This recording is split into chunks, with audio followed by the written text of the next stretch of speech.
तो वही किसी साथी ने बोला था कुछ दिन पहले कि ये मैस्कुलिन और फेमिनिन को कैसे बैलेंस करें। हर इंसान के अंदर ये 2 प्रकार की वृत्तियाँ हैं, 2 प्रकार के गुण हैं जिनमें से कुछ को मैस्कुलिन बोला जाता है और कुछ कुछ को फेमिनिन। तो मैस्कुलिन होता है जो दिखना चाहता है, जो कुछ करना चाहता है, कुछ पराक्रम, कुछ बाहर की जगत में जिसमें जितनी चीज़ें हैं बाहर, लेकिन जो फेमिनिन है वो दिखता नहीं है, वो सीक्रेट है और वो माँ की एनर्जी है। माँ चुपचाप कैसे देखभाल करती है बच्चे की, तो नरिशिंग वाली एनर्जी हमारे अंदर जो फीलिंग वाली एनर्जी है, इमोशन वाली है, केयर करने वाली एनर्जी है, वो फेमिनिन है। तो उसमें क्रिएटिविटी आती है, उसमें तरह-तरह के आर्ट्स आते हैं। क्योंकि इन सब में वो बात नहीं है दिखाने वाली। अकेले आप किसी एनर्जी फ़ील्ड से जुड़े हुए हैं। तो एक चाइनीज़ सिंबल है और उसमें ये बहुत पुराना चाइनीज़ सिंबल है, लाओ त्सु के टाइम से भी शायद पहले का। उसमें 2 मछली हैं, तो ये पुरुष है, तो ये स्त्री है। मतलब ये मैस्कुलिन है और ये फेमिनिन है। ये दोनों प्रकार की एनर्जीज़ हमारे अंदर है, हर एक के अंदर। और जीवन में अ, आनंद तब मिलेगा जब इनमें एकदम बैलेंस होगा। तो इनमें बैलेंस कब होता है? जब ये ऐसे हों और जब ये ऐसे होते हैं तो एक परफेक्ट सर्कल बन जाता है ये। तो ये जो सर्कल है इसमें वो दोनों एनर्जीज़ एकदम हार्मोनाइज़ हो गई। तो अगर देखा जाए तो जिसको प्रकाश कहते हैं ना, ये जो सफ़ेद मछली है, ये प्रकाश का भी सिंबल है और जो काली मछली है, वो अंधकार का सिंबल है। लेकिन अंधकार नेगेटिव सेंस में नहीं, अंधकार वो स्टेट है जो कि शुरू में थी, जिसमें से सब निकला। वो एक गाना है ना, ये ज़मीं जब न थी, ये जहां जब न था, चाँद सूरज न थे, आसमां जब न था, राजे हक भी किसी पर अयां जब न था, तब न था कुछ यहाँ, था मगर तू ही तू। तो जब कुछ नहीं था, ना चाँद सूरज था वगैरह, और किसी को ये पता भी नहीं था कि कोई महान शक्ति है, क्योंकि कोई था ही नहीं, तो तब क्या था?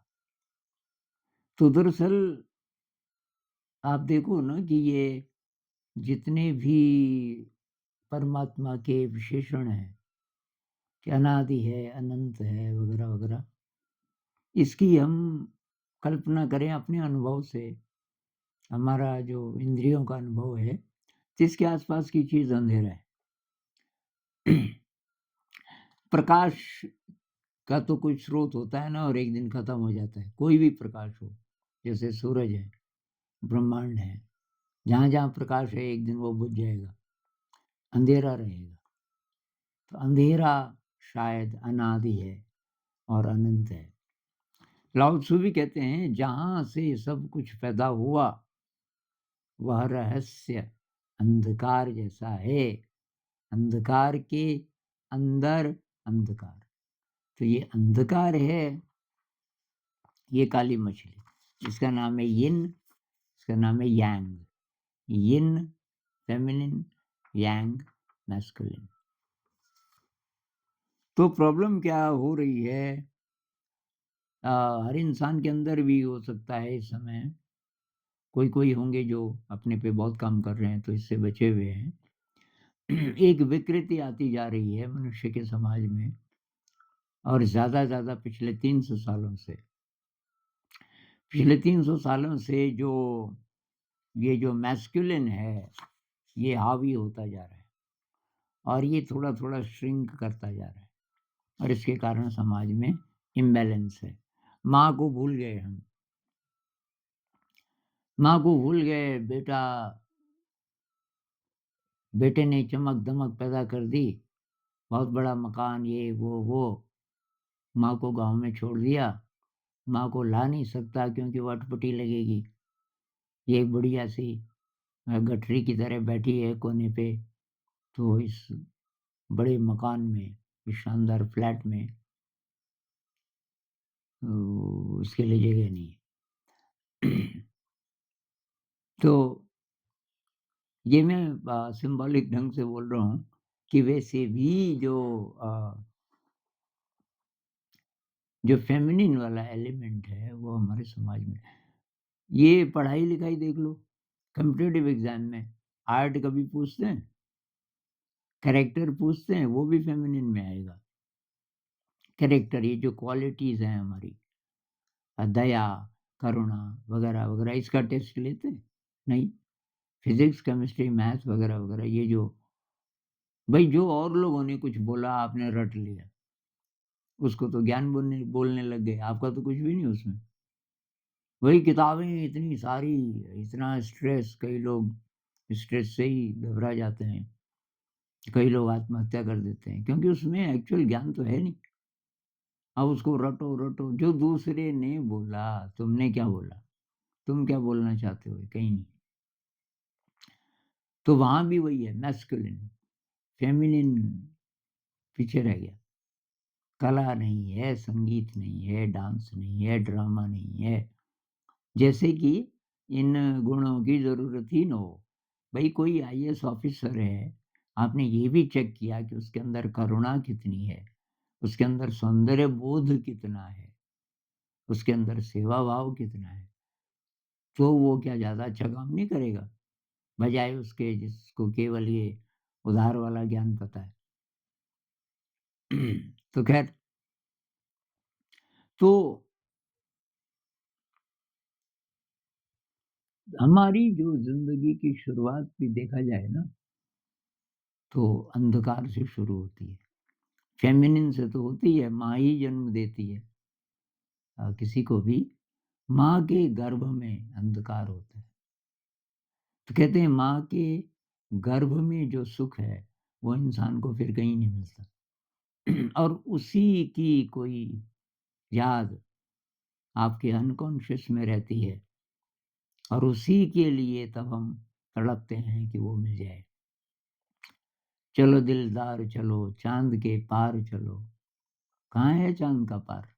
तो उस दुनिया की जो हम कल्पना करते हैं ना, तो वो शायद वही दुनिया है। वहाँ समाधि में कोई पहुँच सकता है, जब आपका कॉन्शियस ब्रेन थोड़ा चुप हो जाए। तो अब भई अ, इनको हार्मोनाइज़ कैसे करें? उसके लिए ये जो कॉन्शियस ब्रेन है, ये है प्रॉब्लम। कॉन्शियस ब्रेन जिसमें से साइंस निकला, जिसमें से सारे चमत्कारिक चीज़ें हो गई, काम का तो है, लेकिन उसने इसको ढक दिया। चरित्र वाले पक्ष को, कला वाले पक्ष को ढक दिया और बस ये प्रॉब्लम है। उसको हम ठीक कर दें तो कम से कम अपनी ज़िंदगी में ठीक कर दें, तो उसका असर और जगह भी पड़ सकता है। तो अभी पूरी दुनिया की जो हालत है और शायद हमारी ज़िंदगी की भी, इसको डब्ल्यू.बी. येट्स एक पोएट हुए हैं, उन्होंने बोला things fall apart, the centre cannot hold, mere anarchy is loosed upon the world। First world war के बाद उन्होंने लिखी थी कि जो सेंटर है उस पर ध्यान नहीं है आपका और इसलिए थिंग्स फॉल अपार्ट, चीज़ें टूटती जा रही हैं। इसके लिए मैंने एक चित्र बनाया है कि जब आप सर्कल बनाते हो और आप इसका ध्यान रखते हो, ये है सेंटर, यहाँ से प्रकार खिसके नहीं, तो ये सेंटर इसको होल्ड करके रखता है। ये परफेक्ट सर्कल बनेगा। लेकिन आप ऐसा नहीं करोगे, यहाँ आपकी नज़र नहीं है, तो तब क्या होगा? तब ऐसा होगा। तब ये बहुत सारे सेंटर ये खिसक रहा है, खिसक रहा है। तो यहाँ जो पेरिफेरी है वैसी बनेगी। इसकी परिधि टूटती जाएगी, टूटती जाएगी और आप इनको जोड़ते जाएँगे।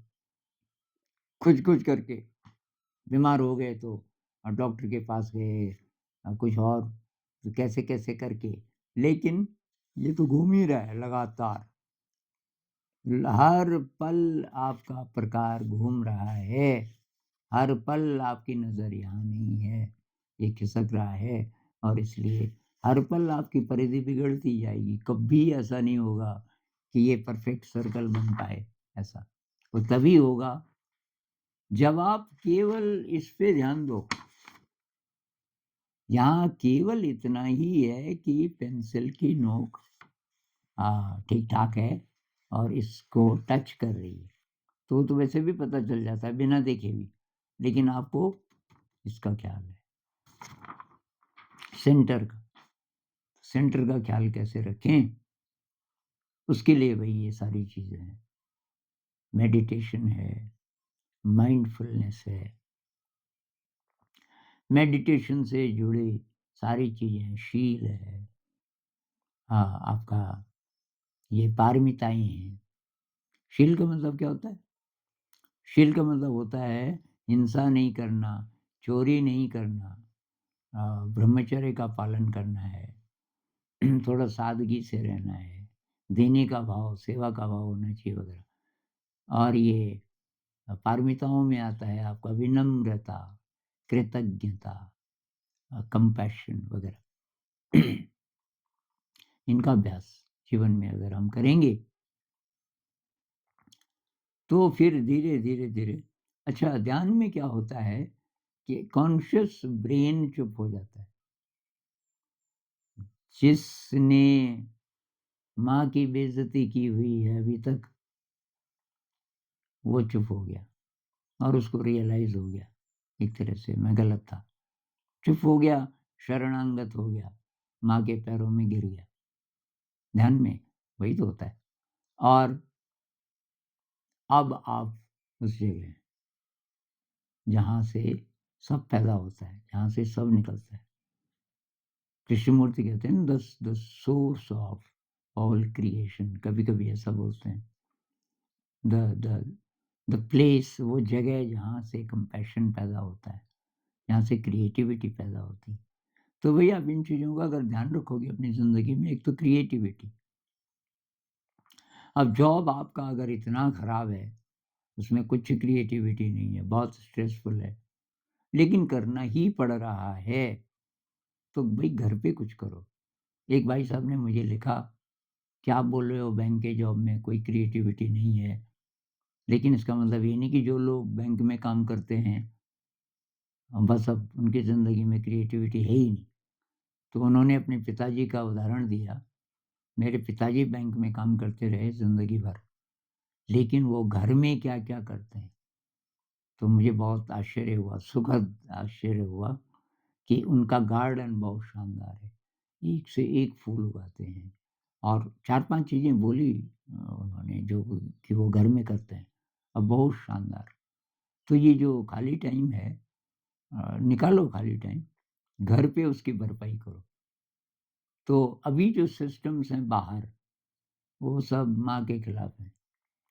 वो सब जो यिन है, फेमिनिन एनर्जी है, उसके खिलाफ है।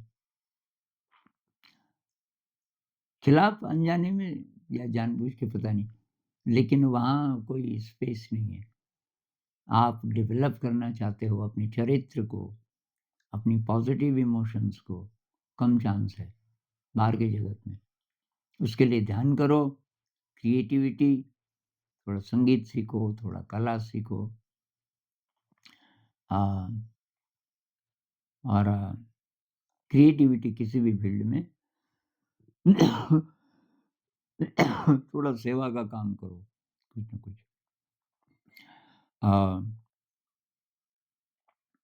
तो वही मुख्य चीज़ तो यही है। अ,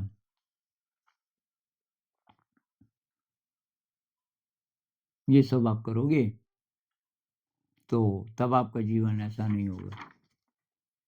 अभी जीवन ऐसा है, ऐसा नहीं होगा तब आपका जीवन धीरे-धीरे एक परफेक्ट सर्कल बनना शुरू होगा, ऐसा।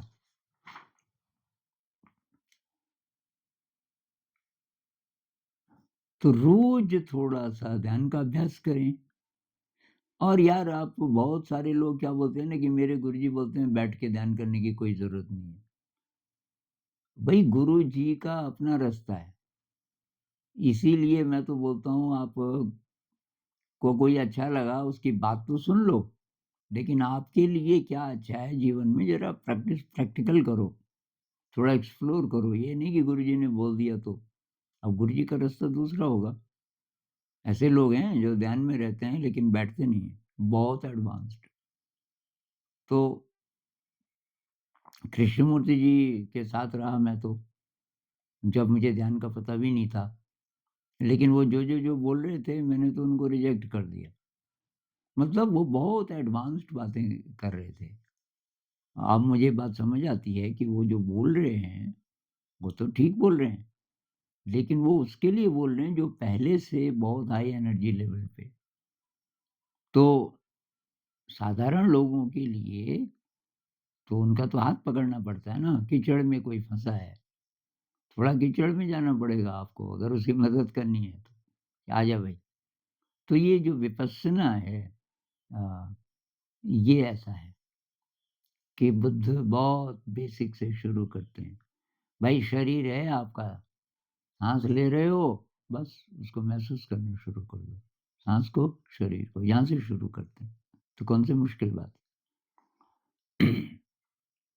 अब कृष्णमूर्ति जी बोलते हैं कि नहीं बॉडी अवेयरनेस की ज़रूरत नहीं है।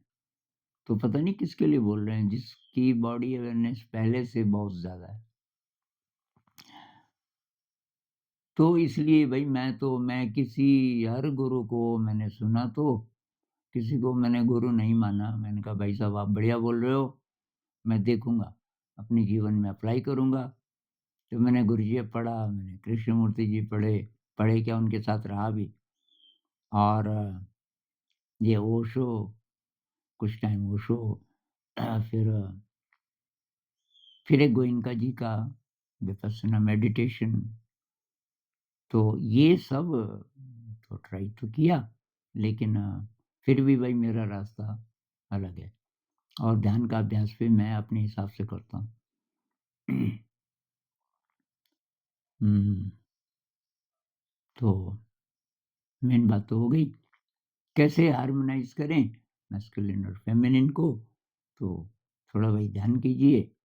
और ध्यान इसलिए मत कीजिए कि बाहर की दुनिया में कुछ अचीव करना है।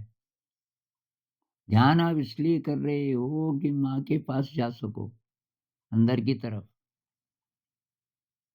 आप ध्यान भी इसलिए कर रहे हो कि बाहरी की जगत में आपको सफलता मिले।